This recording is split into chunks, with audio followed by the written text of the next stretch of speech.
Just wanted to check one more time. Ticket holder number 87. You have won a book. We'll hold it for you. The name of the book is Bachelor Pad Economics by Erin Pizzey. Ticket holder 126. 126. And the next book, Men on Strike by Helen Smith. Ticket holder number 51. Ladies and gentlemen, it gives me a great deal of pleasure to introduce to you Erin Pizzey. She's a family care activist and novelist, founded the first women's shelter in the world in 1971 in the UK, subjected to death threats and boycotts after noting that most domestic violence was reciprocal and that women were equally capable of violence as men. Her father was a diplomat, and the family was captured by the invading Japanese army in Shanghai in 1942 and eventually traded for Japanese POWs. Successfully sued Macmillan Publishers, who claimed she had ties to militant groups that staged bomb attacks in the 1970s, while militant feminist groups threatened her and her children with death and shot her dog. When her grandson with schizophrenia committed suicide in a prison cell, she successfully overturned a coroner's verdict, charged the guards with neglect, and won. The case was the first ever finding of neglect contributing to suicide. Okay.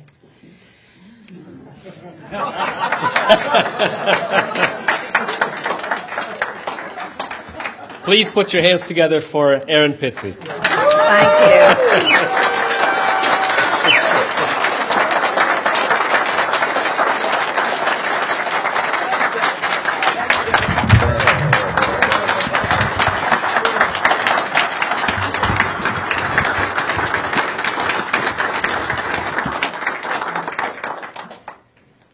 Right, I've got half an hour. Now, in the beginning, I was booted out of the women's movement, and I've still got the letter banning me, liberation movement, from all the collectives. Because I stood up and said, if this is your intention in these huge collectives to say that the family is a dangerous place for women and children, I, for one, do not believe you. Anyway, you had nothing to do with women. There has never been a women's movement. It was not a women's movement. It wasn't about women. It was about a handful of powerful Marxist women turning on men of the left and brilliantly deciding that they would create a billion-dollar industry. Now, at the time that they were doing this, they weren't involved at all.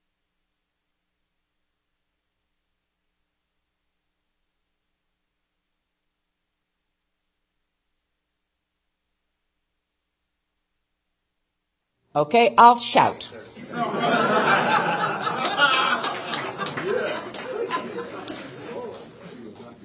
So what happened was that for those first 4 years, as the women poured through the doors with their children, I realized, and partly because I'd come from a very violent, dysfunctional family, and it was my mother who was particularly cruel and violent towards me, and I carried this with me on behalf of my own brother and twin sister, that we never had a childhood. We were robbed by both our parents. But the one thing I was very aware of is that it's a tragedy when the father is violent, but when it's a mother, it's a catastrophe.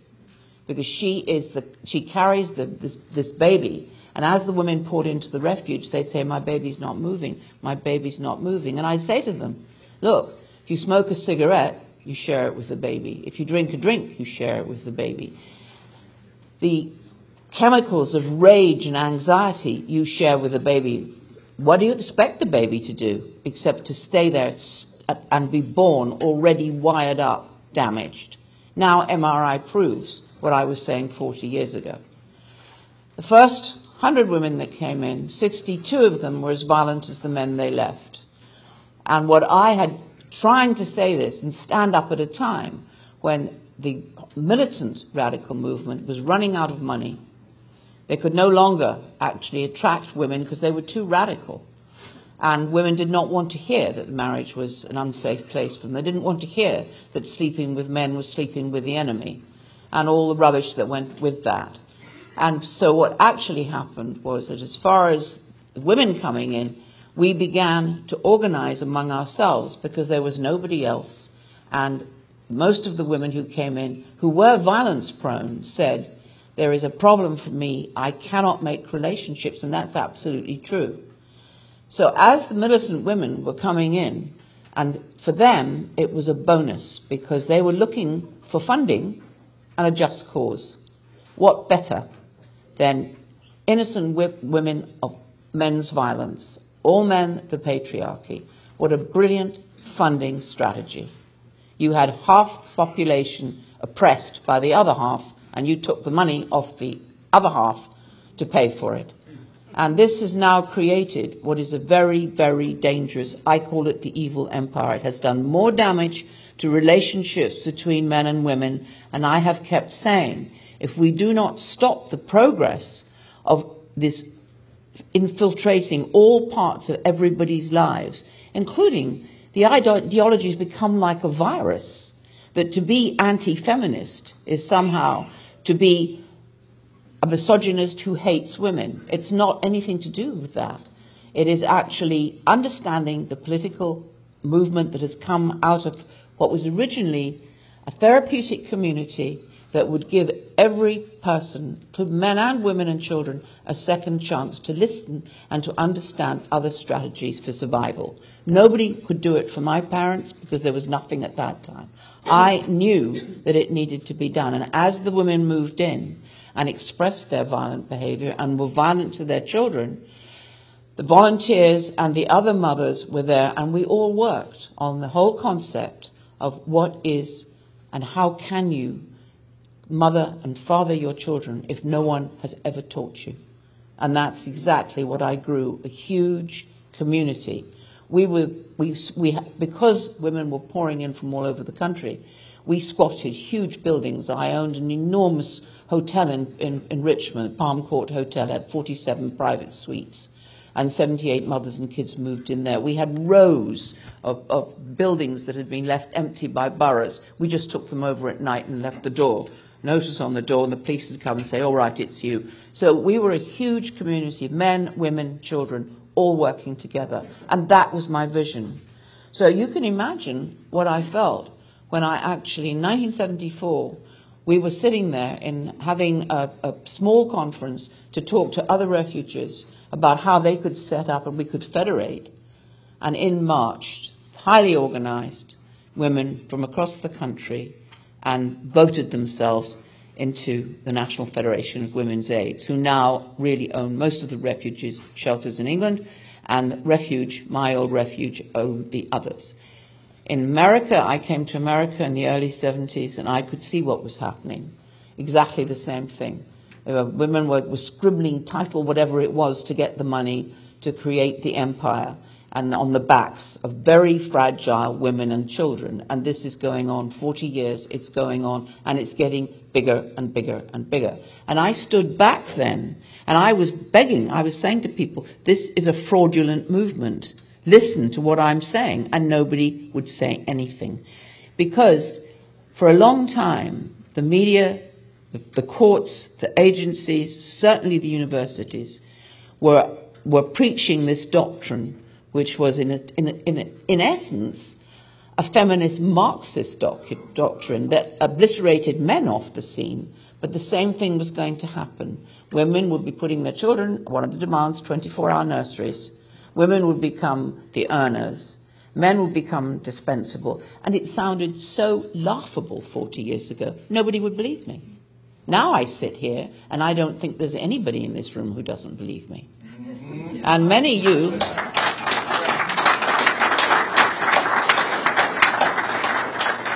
And why this is an historic occasion? Because this is the first time I've ever seen this many people turn up for a discussion about men and men's issues.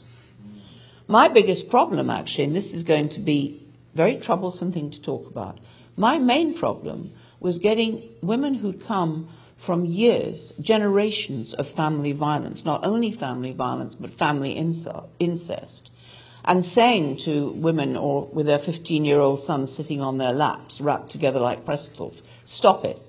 You can't do this. This is not appropriate behavior. Because for many women coming into the shelters and the refuges, they don't know what appropriate behavior is. How are you supposed to know if no one teaches you? How are you supposed to... I was an extremely violent child. I wrote my memoir. It's called Infernal Child. And why would I not be a violent child when your mother whips you with ironing cords? And you stand in front of a teacher in Canada, in Toronto, and you say, look at my legs, which are actually scabbed from the blood. And she says, well, no wonder you're such a terrible child.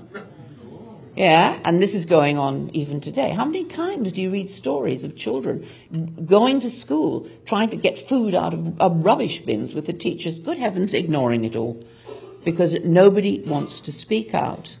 Yes, there is a huge amount of very normal, ordinary people who go about their daily business and are not at all involved in what we're talking about. But those of us who are in the belly of the beast, who've been born into it, who have had no other opportunities, these are the women I love and work with. I work and have always worked with violent women. And you see, this is, from the very beginning, me feeling, actually, it's not a men's issue. Yes, of course men are violent. Men can be as violent as each other. But if you don't mother the mother, if you don't teach the mother how to mother the children and the father to father the children, what do you expect to happen? My argument was, if we can take and mother the mothers and the fathers if they wanted to be included, we could empty mental hospitals and jails. But then you come up against something else. As President Governor said to me, she said, every child that's born into a dysfunctional family is a point on my pension. Yes. Now, I think we should frame that, because that tells you about the beast. And then it's like bigger fleas on this body that needs the blood. And so what's happening now? Well, what's happening, I can tell you what's happening in England. If a woman is considered unfit mother, the child is taken away from her. She then replaces the child within 9 to a year. That child is taken and taken and taken, and this fills the adoption quotas, this fills the children's homes, this fills all the needs for all these huge empire that has grown round this very sad human fact that some children are born into terrible, terrible family situations. And when Peter, for instance, his mother was a prostitute, she was incestuous with him, his father sodomized him whenever he felt like it. The mother disappeared, so he was taken into care. At 13, he strangled a boy of 11 in the bushes, right? Everybody was baying for his blood. He was a 13-year-old boy. Who do you put in the dock? His mother, his father, the agencies. And when later on, he found a woman had 3 children by her and repeated the patterns and was molesting his children, social workers actually said he'd reformed. How could he reform? Nobody put out a hand to him. They jailed him and they punished him. I can tell you, you cannot punish already battered and abused children. There is nothing that the state can do to them, even take their lives, than is what's happened to them in their childhoods. And I want us to forget about blaming men or women, but actually begin to look at the judiciary, at the social services, at all the people who live off this human misery. I've got a new approach now to men. I say, how long have you been awake for?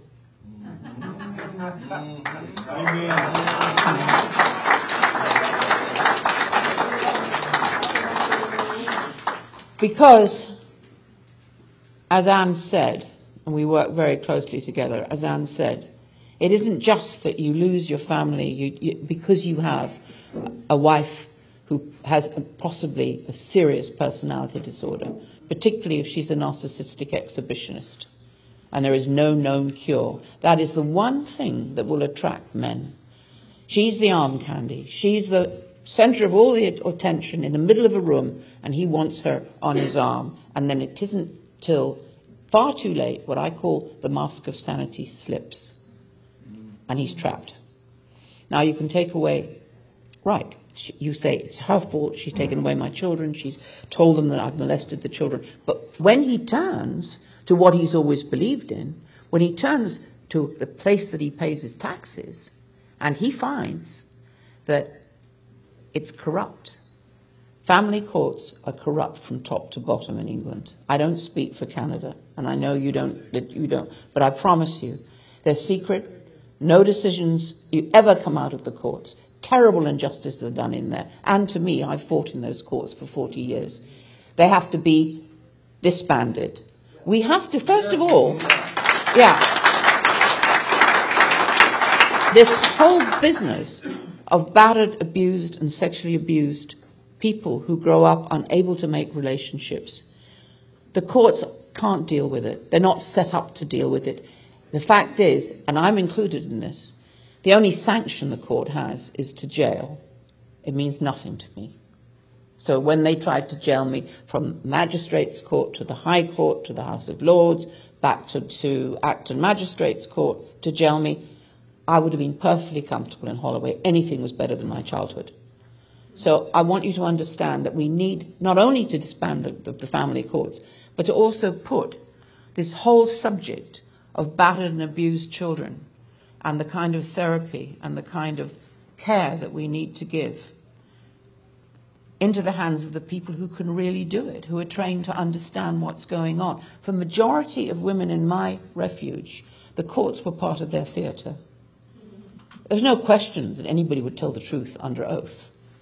Having said that, of the 62, the other women were innocent victims of their partner's violence, and yes, their partners were extremely violent, in many cases dangerous.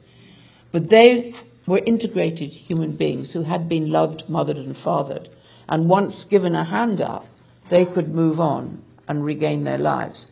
But the work I do is with women who have come from generations of violence. I've always seen, and it has always been, a generational family issue. The whole business, I've got, how many more minutes have I got?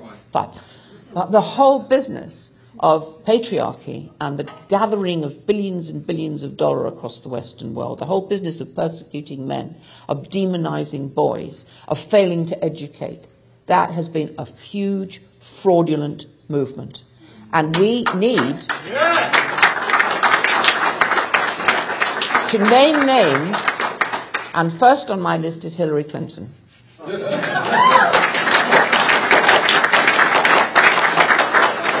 And I accuse her of being one of the leaders of this fraudulent movement, followed by Germaine Greer, by Harriet Harman, by Betty Friedan's dead, but the whole lot of them. And we need to go after them. We cannot allow this to continue. And if we don't stop it, I don't see a future for marriage, for love, or for anything. And that question about marriage, I see men's point of view. Why on earth would you take a risk that has a 90% chance of stripping you of everything you have, particularly your children?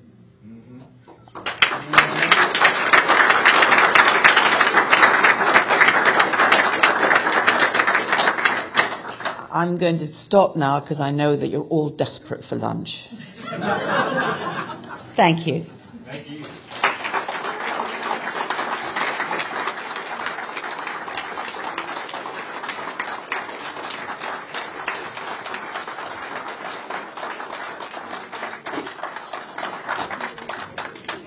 Bravo.